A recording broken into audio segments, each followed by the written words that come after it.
Renovating your basement can be one of the most cost-effective ways to gain space in your home. There's also a multitude of different things you can use your basement for, and planning this out ahead of time is important.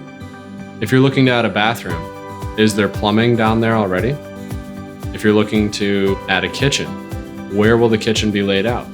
How do you want to use the footprint of your basement to be the most effective? If you're thinking about using your basement to gain additional bedroom space, one thing to consider is that you'll have to have a secondary means of egress to be compliant with local building codes.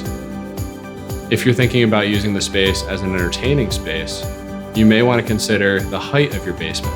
How high will your ceilings be? What sort of lighting do you want to put down there? How do you want your floor to look?